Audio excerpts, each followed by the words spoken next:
முதலமைச்சர் எவ்வளியோ அமைச்சர்களும் அவ்வளியே. நானும் அப்படித்தான்.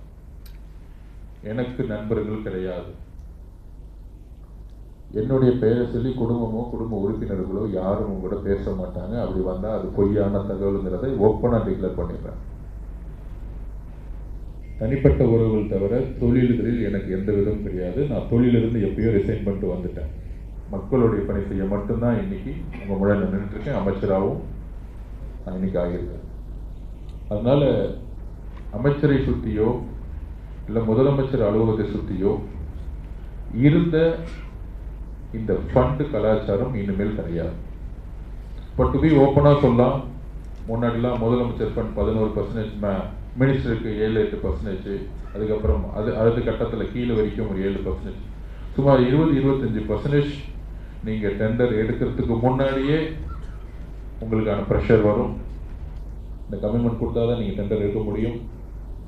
அப்படி எடுக்கும் பொழுது நான் தொழில் செஞ்சுருக்கேன், எனக்கு தெரியும். எந்த தொழிலாக இருந்தாலும் 8% 10% மேலே லாபம் இருக்காது. அது 1000 கோடி டெண்டர் எடுத்தாலும் சரி, 50 கோடி டெண்டர் எடுத்தாலும் சரி. பிஸ்னஸ் லாங்குவேஜை பொறுத்த வரைக்கும் 0 to 9 சொல்லுவோம். அதாவது நம்பர்ஸ் வேணால் மாறலாம், 1000, 2000, 3000 கோடி ஆகலாம். ஆனால் நம்பர்ஸை பொறுத்த வரைக்கும் டிஜிட்டலி 0 to 9 தான். ஒரே ஃபார்முலா தான் பிஸ்னஸில். அப்போ அந்த 10% நீங்கள் லாபம் பார்க்கணும். இந்த 25% வந்து கொடுக்க வேண்டிய சுச்சுவேஷன் இருந்திருக்கலாம் இல்லை இருந்துச்சு. இப்போ பழசை பற்றிலாம் நான் நிறைய பேச விரும்பல. ஆனால் ஸ்ட்ரக்சர் எப்படி அரசியலில் 50 வருஷம் கழிச்சு மக்கள் ஒரு எதிர்பார்ப்போட ஒரு நல்ல அரசு உருவாகணும், ஒரு நல்ல நிர்வாகம் உருவாகும் மாதிரி இந்த நெடுஞ்சாலைத்துறை புதுசாக ஒரு ஸ்ட்ரக்சரை ரீஸ்ட்ரக்சரை உருவாக்குறதுக்கு இங்கே இருக்கக்கூடிய செக்ரட்டரியும் சரி, இங்கே இருக்கக்கூடிய சிஎம் சரி, எல்லா விதமான ஆய்வுகளையும் உருவாக்கிட்டு இருக்கோம். அஃப்கோர்ஸ் இப்போ இருக்க ப்ராஜெக்ட்லாம் டோட்டலாக, அதுவும் குறிப்பாக லாஸ்ட் 8 மாதம் நடந்த டெண்டர்கள்லாம் வந்து டெண்டர் நாம்ஸை மீறி வந்து சில விஷயங்கள் நடந்திருக்கு. அது ஆடிட்டிங் போயிட்டுருக்கு, அது அப்புறம் பேசிக்கலாம்.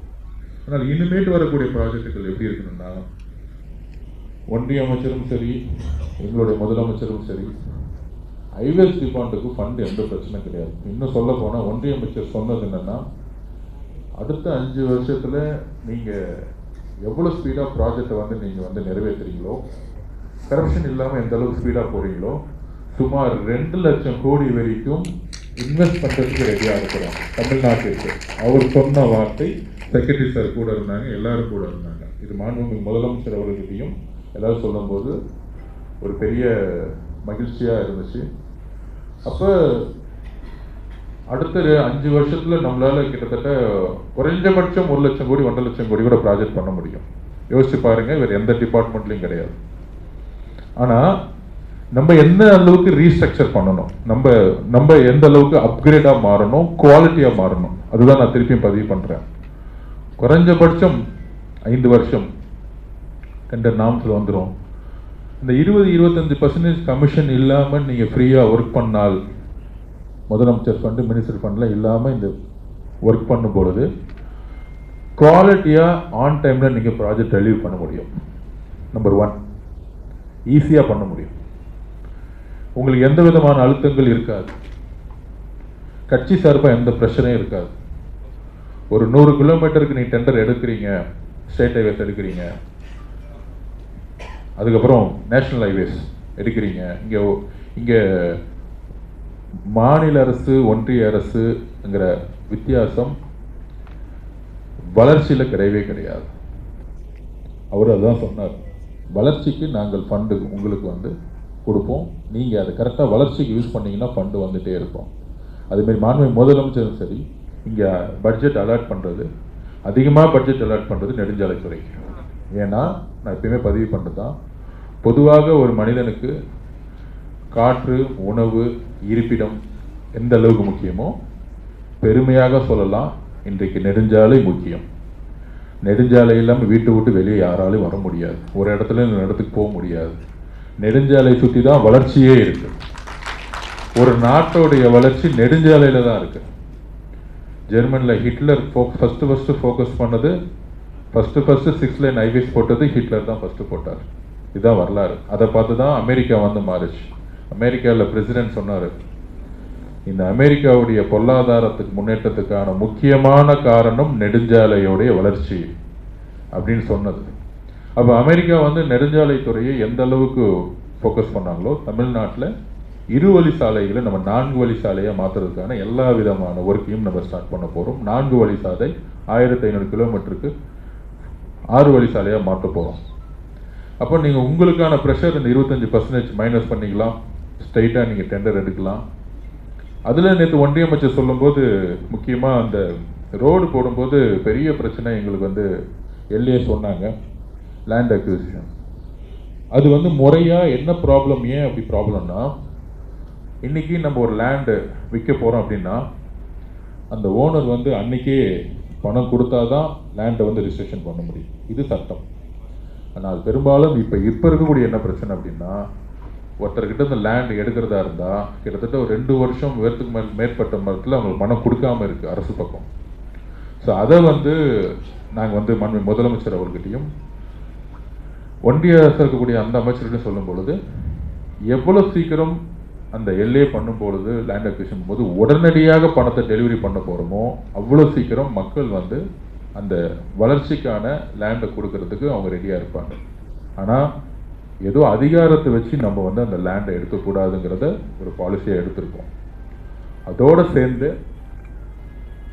அந்த ப்ராஜெக்ட் ஓகே ஆன பிறகு முக்கியமாக இந்த கிராவல் பிரச்சனை, மணல் பிரச்சனை போட முடியல, விஏலேருந்து மேலே வரைக்கும் அங்கே இருக்கக்கூடிய எம்எல்ஏஸ்லேருந்து எல்லாருமே ரோடை போட விடாமல் எங்களுக்கு வந்து பிரச்சனை பண்ணுறாங்க. இது ஒன்றிய அமைச்சராக இருந்தவரும் சொன்னார். உடனடியாக இங்கே இருக்கக்கூடிய அதிகாரிகள் விவாதித்தோம். அதில் உங்களுக்கு கம்ஃபர்டபுளாக இருக்கிற மாதிரி ஒரு டிஸ்கஷன்ஸ்லாம் போயிட்டுருக்கு. இப்போ நீங்கள் ஒரு டெண்டர் எடுக்கிறீங்க, 100 கிலோமீட்டர் எடுக்கிறீங்க. அரசு நிறுவனமாக இருக்கிறத பொதுவாக மைன்ஸு இதெல்லாம் வந்து கவர்மெண்ட் பக்கம் இருக்குது, ப்ரைவேட்டில் இருக்குது.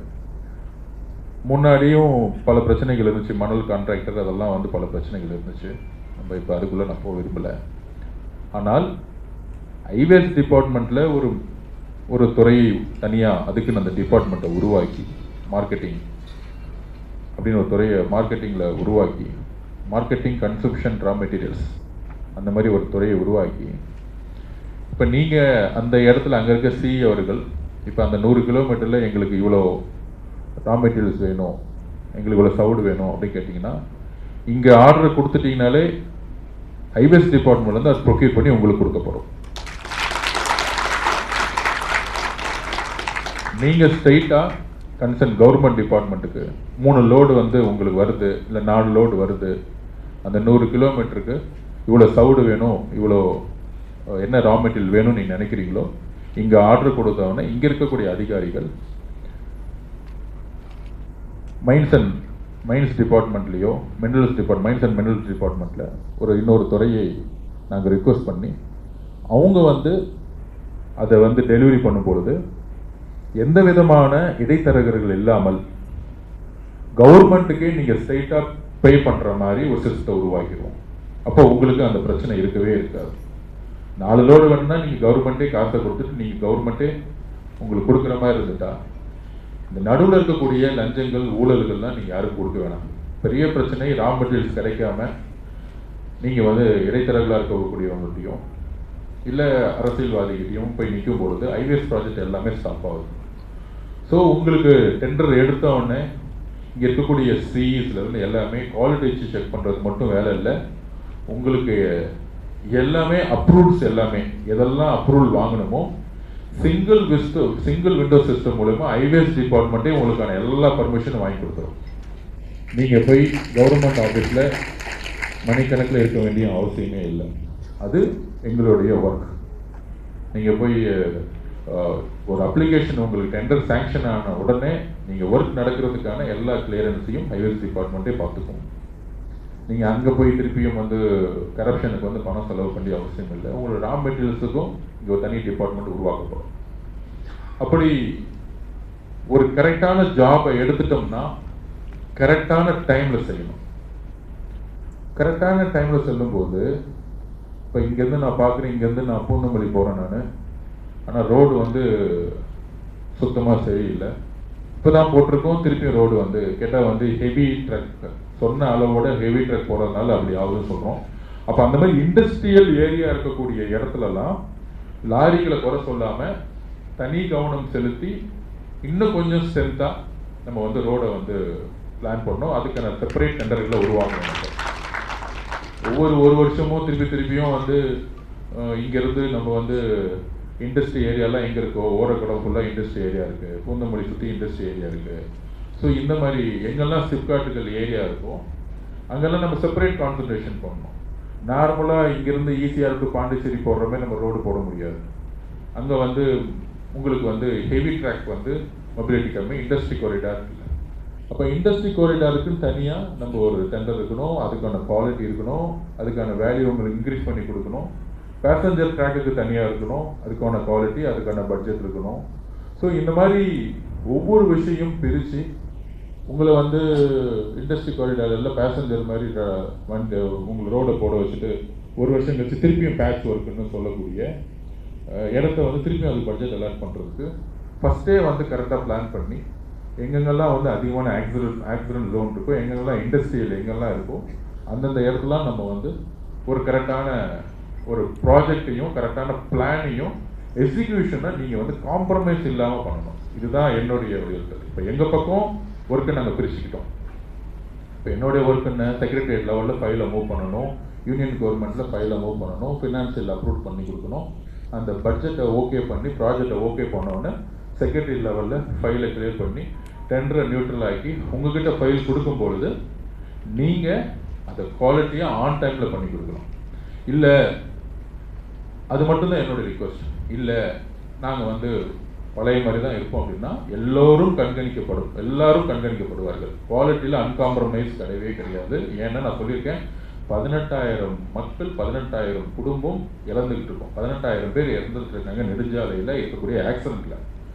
அதை கடுமையான சட்டங்களும் கடுமையான பிரச்சாரங்களும் உருவாக்க போகிறோம். ஆனால் குவாலிட்டி இல்லாமல் இறக்கக்கூடியது அதிகமாக இருக்குது. குவாலிட்டி இல்லாமல் அதிகம்னா எங்கே பிரச்சனை வருது? ஒரு மழை வந்தாலே பள்ளமாக இருக்குது நிறைய ஹைவேஸில், ஸ்டேட் ஹைவேஸில், முக்கியமாக ஸ்டேட் ஹைவேஸில், நேஷ்னல் ஹைவேஸ்லையும் பல பிரச்சனைகள். இண்டஸ்ட்ரி காரிடார் ஃபுல்லாக வண்டி ஸ்பீடாக போக முடியாது. பொதுவாக நம்மளுடைய சாலைகள் வந்து 80 கிலோமீட்டருக்கு மேலே ஸ்பீடாக போகிறதுக்கான தரம் இல்லை. இதுதான் உண்மை தமிழ்நாடு முழுவதும். ஆனால் அது மக்களுக்கு தெரியாமல் 140-150 கிலோமீட்டரில் ஸ்பீடாக போயிட்டுருக்காங்க. ஒரு 500 மீட்டர் நல்ல ரோடாக இருக்குது, 500 மீட்டர் முடிகிற இடத்துல அடுத்த 200 மீட்டர் ஏதோ ஒரு இடத்துல பள்ளம் இருக்குது, ஏதோ ஒரு இடத்துல வந்து ஒரு ஸ்ட்ரெயிட்டாக ஒரு ரோடு கிடையாது. அப்போ என்ன ஆகுது? ஆக்சிடென்ட் ஆகுது. இதுதான் பிரச்சனை. ஸோ மக்கள் வந்து ஹைவேஸ்னால் ஸ்பீடாக போகலாங்கிற ஒரு உளவியல் இருக்குது. ஆனால் அங்கே இருக்கக்கூடிய 300 கிலோமீட்டர் 100 கிலோமீட்டர் ஸ்பீடாக இருக்குன்னா, இப்போ அமெரிக்கா மாதிரி வளர்ந்த ஊருன்னா 100 கிலோமீட்டர் ஒரே மாதிரி இருக்கும். எந்த இடத்துலையும் ஒரு சின்ன ஷேப் கூட மாறாது. யூரோப்பில் அப்படி தான் இருக்கும். ஆனால் நம்மளதுல எவ்ரி 50 மீட்டர்ஸ் ரோடு மாறி இருக்குது. அது இல்லாமல் நம்ம சரியான பாதுகாப்பு வசதி இருக்கிறனால மாடாக இருக்கட்டும், பல கால்நடைகளாகட்டும் நடுவில் குறுக்கில் வருது. இது மாதிரி ஆக்சிடென்ட்ஸுகள் நம்ம சரியான பாதுகாப்பையும் சரியான பேரிகேட்ஸும் சரியான விஷயங்கள் பண்ணாதனால நெடுஞ்சாலைத்துறையில் அதிகமான இறப்புகளை நம்ம சந்திச்சுட்டு இருக்கோம். இது வந்து ரொம்ப சைலண்ட்டாக அமைதியாக இருக்கிறதே எனக்கு ஷாக்காக இருக்குது. இதை வந்து மக்களுக்கு புரியணும். 18,000 பேர் இறக்குறது, 18,000 குடும்பத்தில் ஒரு உறவு இழக்கும் பொழுது ஒரு அந்த குடும்பத்துடைய எதிர்காலமே ஒரு கேள்விக்குறியாகுது. ஸோ அப்போ ஆயிரக்கணக்கான கோடிகள் நம்ம செலவு பண்ணாலும் இப்போ ஆயிரக்கணக்கான கோடிகள் பப்ளிக்குடைய சேஃப்டி அண்ட் செக்யூரிட்டிக்கு நம்ம செலவு பண்ண போகிறோம்.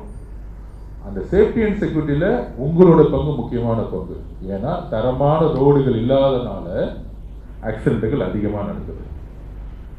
கார்பரேஷன்ஸ் ரோட்டில், உள்ளாட்சித்துறை ரோட்டில் ஆக்சிடென்ட் நடக்கிறது ஒன்று, அதிகமாக ஸ்டேட் ஹைவேஸ்லையும் அதிகமான நேஷனல் ஹைவேஸ்லையும் தான் அதிகமாக நடக்குது. நேஷனல் ஹைவேஸில் கிட்டத்தட்ட 8,000 பேருக்கு மேலே இறக்குறாங்க. இங்கேயும் கிட்டத்தட்ட 7,000 பேருக்கு மேலே, ஸ்டேட் ஹைவேஸில் 7,000 பேர் மட்டும் இறக்குறாங்க.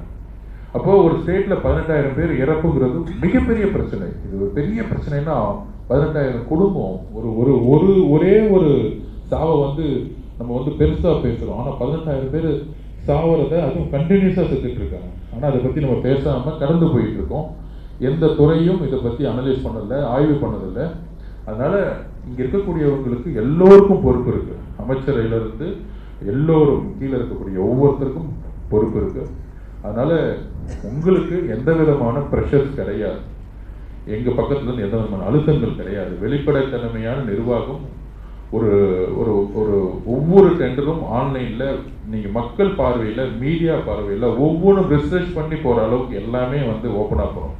ஒரு நிறுவனங்களுக்கு தனியாக ஒரு நாம்ஸ் போட்டு அந்த ப்ராஜெக்டை கொடுக்கறது இல்லை. ஒரு சில நிறுவனங்களுமே அதிகமான ப்ராஜெக்ட், 100 ப்ராஜெக்ட்னா 70% ப்ராஜெக்ட் அந்த நிறுவனம் தான் எடுக்கும். அந்த நிறுவனம் வந்து இந்த அமைச்சருடைய உறவினர், இந்த அமைச்சருடைய உறவினர் பின்னாடி, இதெல்லாம் எல்லாருக்கும் மக்களுக்கு ஈஸியாகவே தெரிஞ்சிடும். இதுக்கெல்லாம் ரொம்ப டிரான்ஸ்பரன்சி ஆயிடுச்சு. இதெல்லாம் பழைய காலம் 30 வருஷத்துக்கு முன்னாடி தான் இதெல்லாம் தெரியாமல் இருந்துச்சு. இது நீங்களும் ஈஸியாக கண்டுபிடிச்சிருவீங்க. அப்போ அந்த டிரான்ஸ்பரன்சியான நிர்வாகம் இல்லாமல் முன்னாடி எப்படி இருந்துச்சுன்னா, ஒரு நிறுவனம் இருக்கும், அந்த நிறுவனத்துக்கு பின்னாடி அமைச்சர்கள் இருப்பாங்க, ஒரு பினாமி நிறுவனம் இருக்கும். அந்த ஒரு நிறுவனம் 70% ப்ராஜெக்ட்ஸை எடுத்துக்கிட்டே இருப்பாங்க, இல்லை அவங்க சுற்றி ஒரு 10 கம்பெனிஸ் எடுத்துக்கிட்டே இருப்பாங்க. இனிமேல் அப்படி கிடையவே கிடையாது. எழுதி வைத்துக் கொள்ளுங்கள், பினாமி நிறுவனங்கள் கிடையவே கிடையாது. என்னை சுற்றி அந்த நிறுவனங்களும் கிடையாது. எனக்கான குறிக்கோள் கிடையாது. நான் இங்கே பணம் சம்பாதிக்க வரவே இல்லை. எழுதி வச்சுக்கோங்க. எனக்கு அது தேவையும் கிடையாது. நான் ரொம்ப நல்லா இருக்கேன். எனக்கு கவர்மெண்ட் பங்களா கொடுத்துருக்கு, வீடு கொடுத்துருக்கு, கார் கொடுத்துருக்கு, போலீஸ் ஆஃபீஸர் கொடுத்து, ரொம்ப நல்லா இருக்கேன். சொந்தமாக எங்கிட்ட எல்லாம் இருக்குது. அதனால் அரசிலிருந்து பணத்தை எடுத்து நான் வாழணும்னு அவசியம் இல்லை. ரொம்ப ஏழ்மையிலேருந்து வந்திருக்கேன். ஏழ்மையை ஒழிக்கிறதுக்கு என்ன திட்டங்கள் செய்ய முடியுமோ அந்த திட்டங்கள் முதலமைச்சர் என்கிட்ட என்ன பொறுப்பு கொடுத்துருக்காரோ நான் 2 பேர்த்துக்கு தான் பதில் சொல்லுவேன். ஒன்று மக்களுக்கு, இன்னொன்று மாண்புமிகு முதலமைச்சருக்கு. இந்த 2 பேர்த்துக்கிட்ட உண்மையாக இருந்தால் போதும்னு நான் நினைக்கிறேன். அதனால் நீங்கள் நேற்று வரைக்கும் எப்படி இருந்தீங்கன்னு எனக்கு தெரியாது. ஒன்று குற்றங்கள் சொல்லலாம், நடவடிக்கை எடுக்கலாம், அது மேலே எனக்கு பெரிய நம்பிக்கைகள் இல்லை. நேற்று வரைக்கும் என்ன நடந்திருக்கோ அதை எல்லாமே ஆடிட்டிங் பண்ணிகிட்ருக்கோம். அந்த தவறுகளை வந்து சரி செய்யறதுக்கு ஒர்க் பண்ணிகிட்ருக்கோம். அந்த தவறுகள் செய்தவர்கள் மீது அட்லீஸ்ட் வந்து ஏன் நடந்துச்சுன்னு கேட்குறதுக்கு நாங்கள் வந்து லிசன் பண்ணுறதுக்கு நாங்கள் ரெடியாக இருக்கிறோம். ஆனால் இன்னுமேட்டு அப்படி செய்யக்கூடாதுன்னு உங்களை பார்க்குறதுக்கு முன்னாடியே தமிழ்நாட்டிலேருந்து 10-11 சிஇஸ் வந்திருந்தாங்க. கிட்டத்தட்ட 490 ஆஃபீஸர்ஸ் வந்திருந்தாங்க. அவங்க பக்கத்துலேயும் சொன்னாங்க, சார் எங்கள் ஆஃபீஸில் மொத்தம் 15 பேர் இருக்கணும், ஆனால் 4 பேர் தான் இருக்கிறோம். எங்களுக்கு ஒரு கார் கூட இல்லை, ஒரு வண்டி கூட இல்லை. அப்போ கான்ட்ராக்டர்ஸ் வந்து எங்களுக்கு ஒரு கார் கொடுப்பாங்க, ஹோட்டல் ரூம் கொடுப்பாங்க. அஃப்கோர்ஸ் இதையெல்லாம் சரி செய்ய நாங்கள் ஆல்ரெடி மாண்புமிகு முதலமைச்சர்கிட்ட நாங்கள் சொல்லிட்டோம். இந்த 20-25% ஊழல் இல்லைன்னா ஹை வேல்யூ டெண்டர் போட வேண்டிய அவசியம் கிடையாது. நம்பர் 1. அப்போ 100 கோடி ரூபா 1000 கோடி ரூபா போன்ற இடத்து டெண்டரில் கரெக்டான வேல்யூ வந்து 800 கோடி ரூபா போட்டால் 200 கோடி ரூபா சர்ப்ளஸாக டிபார்ட்மெண்ட்டுக்கு இருக்கும். அந்த 200 கோடியை மாண்புமிகு முதலமைச்சர்களுடைய துணையுடன் ஐபிஎஸ் டிபார்ட்மெண்ட்டில் எல்லா டிபார்ட்மெண்ட்லேயும் வேலைக்கு ஆள் எடுக்கணுங்கிறத நாங்கள் வந்து ரிக்வெஸ்ட் பண்ணியிருக்கோம். கூடிய விரைவில் ஐபிஎஸ் டிபார்ட்மெண்ட்டில் எல்லா பணிகளும் நாங்கள் நிரப்பப்படும். ஸோ அதனால் அவங்களுக்கு தேவையான வெஹிக்கிள்ஸு எல்லாரும், இப்போ ஒரு எல்என்டி கம்பெனி வந்து ஒரு ப்ராஜெக்ட் எடுத்தால் எப்படி வந்து அவங்க வந்து ஒரு குவாலிட்டியாக பண்ணி கொடுக்குறாங்களோ, எனக்கு பெரிய பெரிய பேர்கள் நான் சொல்கிறது ஏன் சொல்கிறேன் அப்படின்னா, கரெக்டாக ப்ராஜெக்ட் பண்ணோம், கரெக்டாக முடிச்சிடுவாங்க. எனக்கு உங்கள் மீது நம்பிக்கை இருக்குது. ஏன்னா பெரிய பெரிய நிறுவனங்கள் எல்என்டியோ டாட்டாவோ ப்ராஜெக்ட் எடுத்தாலும் சப்கான்ட்ராக்டர் தான் நீங்கள் தான் இருந்திருக்கீங்க. உங்களை தான் கூப்பிட்டு கொடுப்பாங்க. எனக்கு அதுவும் தெரியும். அப்போ இருக்கும்போது தமிழர்களாக இருக்கக்கூடிய உங்களுக்கு எல்லாருக்குமான வாய்ப்புகள் மாண்புமிகு முதலமைச்சர் உங்களுக்கு கொடுக்க சொல்லியிருக்கிறாரு. ஆனால் ஒரே ஒரு விஷயம்தான், எங்கே உங்களுக்கும் நமக்கும் வேறுபாடு வரும்னா, நாங்கள் எங்கள் பக்கம் தெளிவாயிட்டோம். உங்கள் பக்கம் இன்னும் பழைய முறையில் அந்த அந்த கமிஷன்ஸ்குள்ளே போகாமல் கரெக்டாக ப்ராஜெக்ட் ஆன் டைமில் முடிங்க. உங்களுக்கான பேமெண்ட் ஸ்ட்ரக்சர்ஸ் கூடிய விரைவில் வந்து சொல்லுவோம். நீங்கள் ப்ராஜெக்ட் முடிக்கிறதுக்கு ஒவ்வொரு ஸ்டெப்பை ஒரு 12 மாதம் ப்ராஜெக்ட்னா நீங்கள் ப்ராஜெக்ட் கொடுத்ததுலேருந்து ஒரு 30% 3 months ஃபர்ஸ்ட் குவார்ட்டரில் முடிக்கிறீங்கன்னா ஃபர்ஸ்ட் குவார்ட்டருக்கான ஃபினான்ஷியல் கமிட்மெண்ட் ஆட்டோமேட்டிக்காக உங்களுக்கு வர்ற மாதிரி ஒரு டேரிஃபை கரெக்டாக போட்டுட்டு, சார் ஃபர்ஸ்ட் குவார்ட்டர் ஒர்க் முடிச்சிட்டோம், எங்கள் பேமெண்ட் மேக்ஸிமம் 30 days எங்களுக்கு கொடுத்துருங்க, இல்லை 45 days கொடுத்துருங்க. செகண்ட் குவார்ட்டருக்கான நாங்கள் ஒர்க்கை முடிச்சுட்டோம் சார், சொன்ன மாதிரியே எங்களோட பேமெண்ட்டை உடனே ரிலீஸ் பண்ணிடுங்க சார். பணம் ரிலீஸ் பண்ணுறதுக்கு திருப்பியும் வந்து கேள்விப்பட்டிருக்கேன், நீங்கள் அதுக்கு ஒரு கமிஷன் கொடுக்க வேண்டியது. அப்படிலாம் கிடையவே கிடையாது. அக்கௌண்ட்ஸ் டிபார்ட்மெண்ட் ஃபினான்ஸ்மெண்ட்டில் கிளியரன்ஸ் கொடுத்தாச்சு. யாருக்கும் நீங்கள் காசு கொடுக்க வேண்டிய அவசியமே இல்லை. எல்லாமே சாஃப்ட்வேர்ஸும் டேஷ்போர்ட்ஸும் உருவாக்கப்படும். நீங்கள் பணம் வேணும்னு கேட்க வேண்டிய அவசியமே கிடையாது. எந்த ஆஃபீஸ்க்கு வந்து நீங்கள் ஒர்க் கம்ப்ளீட்னு அங்கே சர்டிஃபிகேட் வந்துருச்சுன்னா ஆட்டோமேட்டிக்காக அவங்க பணம் ஆட்டோமேட்டிக்காக அவங்களை தேடி வர மாதிரி நாங்கள் ஒர்க் பண்ணிகிட்ருக்கோம். ஸோ அதனால் உங்களுடைய ஒர்க் குவாலிட்டியாகவும் ஃபினான்ஷியல் கமிட்மெண்ட்டாகவும் இருக்கும் பொழுது ஃபினான்ஷியல் கமிட்மெண்ட்டும் ஆன் டேட்டில் இருக்கும். ஏன்னா ஐவேஸ் டிபார்ட்மெண்ட் பொறுத்த வரைக்கும் பெரிய ஒரு ரிச்சான டிபார்ட்மெண்ட்டு. ஒன்றிய அரசும் சரி, இங்கே இருக்கக்கூடிய மாண்பு முதலமைச்சரும் சரி, ஃபண்டை வந்து பட்ஜெட்டில் கரெக்டாக அலாட் பண்ணும்போது எக்ஸிக்யூஷன்ஸில் தான் நிறைய தவறுகள் நடக்குது. அதை செயல்படுத்தக்கூடிய விதத்தில் உங்களோடு சேர்ந்து நாங்களும் இருக்கிறோம். அதனால் உறுதியாக ஒரு நியூ பாலிசியில் குவாலிட்டியான ஒர்க்கோட கரெக்டான டைமோட ஒரு நியூ பாலிசி நம்ம வந்து ஃபங்க்ஷன் பண்ணுங்கிறத கேட்டுக்கிறோம். இப்போ உங்களுடைய கருத்துக்களை நீங்கள் சொல்லுங்கள். அந்த கருத்துக்களை நாங்கள் உள்வாங்கிக்கிட்டு என்னென்ன சேஞ்ச் பண்ணுங்கிறத நாங்கள் வந்து ஆட் பண்ணிக்கிறோம். ஸோ மாண்புமிகு ஒன்றிய அமைச்சரும் சரி, இங்கே இருக்கவங்களும் சரி, என்னென்னலாம் பிரச்சனைகளை சொன்னாங்களோ அதெல்லாம் நாங்கள் ஆய்வு பண்ணி கூடிய விரைவில் நீங்கள் உங்களுடைய கருத்துக்களும் கேட்டுட்டு மாண்புமிகு முதலமைச்சர்கிட்ட அவர்கிட்ட நாங்கள் எங்களுடைய ஆய்வறிக்கை கொடுத்து இம்மீடியட்டாக வரக்கூடிய பட்ஜெட்டில் ஒரு புது பாலிசி நெடுஞ்சாலைத்துறைக்கு மாண்புமிகு முதலமைச்சருடைய வழிகாட்டும் பேரில் உருவாக்குங்கிறத உங்களோட சொல்லி உங்களோட பயணிக்கிறேன். நன்றி.